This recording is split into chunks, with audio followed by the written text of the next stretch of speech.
Christine with the news. Well, that's the news. And thanks for stopping by. The Herd Line And News. farmers, we know a thing or two because we've seen a thing or two. Life throws you curveballs, unexpected hazards. Go to the pros, the dependable veteran pros at farmers.com. You know, this is interesting. You know, let me, before, you know, the whole thing about Cleveland Kyrie, basically what Kyrie's doing, and I've always defended players on this. Kevin Durant and Russell Westbrook had a 10-year relationship, and then they break up, and it's kind of an ugly breakup. You can't expect Kevin Durant and Russell Westbrook to not harbor a little bit of stuff, resentment, anger, You can't have a 10-year relationship. I don't know if you're married for 10 years or you date for 10 years and you have a breakup. And even if you're both sick of each other, that's a decade of your life. Okay, that's a lot of experiences, a lot of vacations, a lot of, you know, how you doing? There's a lot of dinners, a lot of talks, a lot of arguments, a lot of agreements, a lot of laughs. Kyrie and LeBron, there's going to be, now, it's not nearly as long as KD, and it's not nearly as long as Westbrook KD. It's half that. But they experienced a championship, disappointment, a lot of laughs, a lot of trouble, a lot of passive-aggressive, a lot of cryptic this. They're going to have issues. Yesterday, Kyrie Irving came out. It was funny. And he said, I'm driving around Boston, said Kyrie Irving. I'm thinking, man, I'm in a real-life sports city. A lot of different cultures, food, and people. Man, you get it all, especially in Boston. Now, first of all, Boston has three cultures, angry, bitter, and Irish. Let's not make it Paris. But the point being is what Kyrie Irving is saying when he's saying this is, I'm in a better place than you. I got a cooler partner. Yeah, look at me on Instagram. Look where I'm at. My city's cooler. By the way, and I'm okay with that. I'm totally okay with that. I'm not going to lie to you. When I left my former place to this place, I'd make sure I showed those sunset pictures. How you doing, brah? It's snowing. 74 here. We're all insecure. We all want to feel better. We want to feel like we win. My first couple months here, it was like I'd be surfing thinking, my God, that I hit the lottery. I got great bosses. I got great weather. I live by a beach, not in the middle of New England. It's the reality of it. You're not going to go through a 10-year relationship like Westbrook and Kevin Durant and the Warriors. Like, we don't understand why Kevin Durant still got a. How do you not understand? They were in a relationship for a decade. They broke up. It was public. So everybody, all your friends and all your buddies and all your Twitter and all your, hey, what about him? What about him? What about him? What about him? You read your phone. Pretty soon you're like, yeah, what about him? You got to understand, man, Kyrie and LeBron had, now it was half the relationship of Russell Westbrook and KD, but what Kyrie Irving did yesterday by bragging about Boston, he was just bragging like, hey, my new job, I'm by the beach. We got better food. We got the Red Sox. We got the Patriots. You got Cleveland. It's okay. You can say that it's petty, and maybe it is, but we're all petty. When you go through life's experiences and you have these incredible highs and then you have lows, we're all humans here. Like, you don't think Joe Girardi manages the Yankees. Joe Girardi is tough. Joe Girardi looks like he could play. Joe Girardi's the stepdad you don't make mad. Joe Girardi, in 2 interviews yesterday, looked like he was going to cry when he was asked about butchering Game 5. Joe Girardi's as tough as a $4 steak, and this guy was virtually brought to tears twice yesterday in interviews because he's a human being and because he's responsible for the most known baseball team in the history of the world. And if he screws it up, he's got to live with himself and all these talented young players. And he's a smart guy, and he understands the gravitas of his job. And Joe Girardi's like, man, I could have screwed the pooch for my entire organization, my owner, my GM. You're listening to Joe Girardi talk about his, and he just won the series, by the way. When you hear him here, this is after winning the series, and he's still emotional.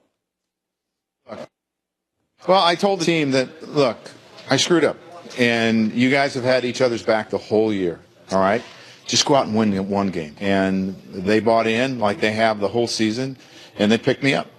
To be able to rally back like that means so much to me because, you know, I had a hole in my heart for about 5 or 6 days. And you can tell there, he's like really, and this is a wealthy, successful, he's won Manager of the Year in Florida. He's won playoff series. So people have a right to be human, okay? People have a right to be human. I will say this, and in-game managing, one of the things I've always laughed about baseball fans is they get so literal. And it's all about, well, the analytics say you should do this, and the analytics say you should do this, and the analytics, and I always say, what about manalytics? What about the fact that you have relied on those men who have a $100 million net worth all year? Sometimes you manage. Joe Torre and Girardi are very similar this way. They manage with manalytics, not just analytics. So I'll give you a prime example. Last night, Yankees lead 3-0, and CC Sabathia surrenders a single. And generally in baseball, if you surrender, remember, a great average in baseball is 290. An average pitcher gets 7 out of 10 guys out.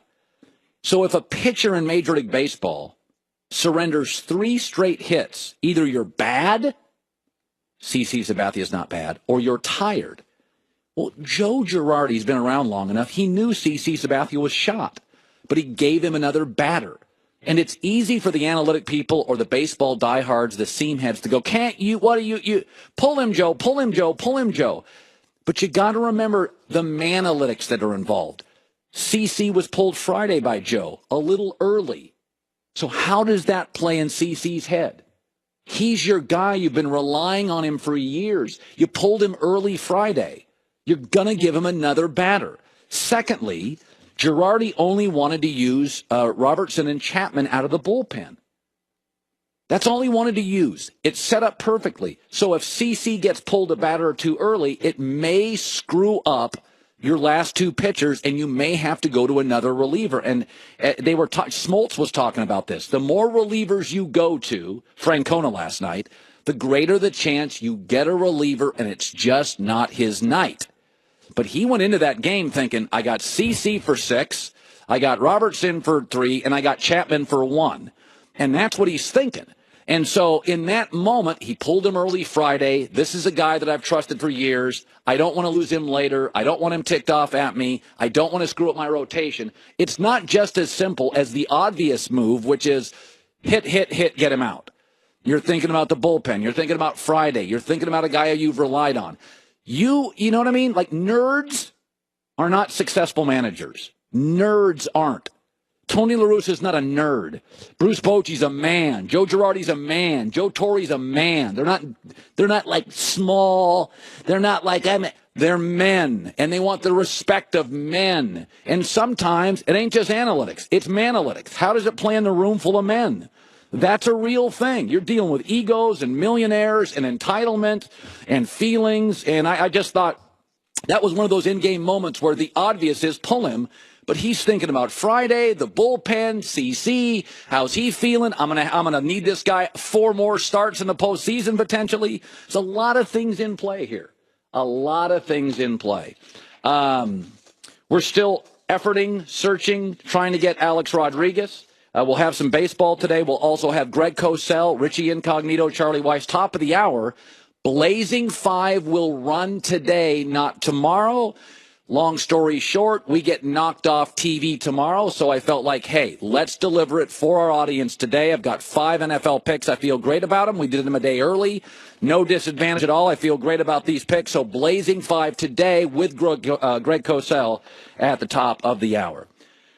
Protecting your family is a huge responsibility, and Simply Safe Security is a great way to do that. I've met the founder, a math kind of guy.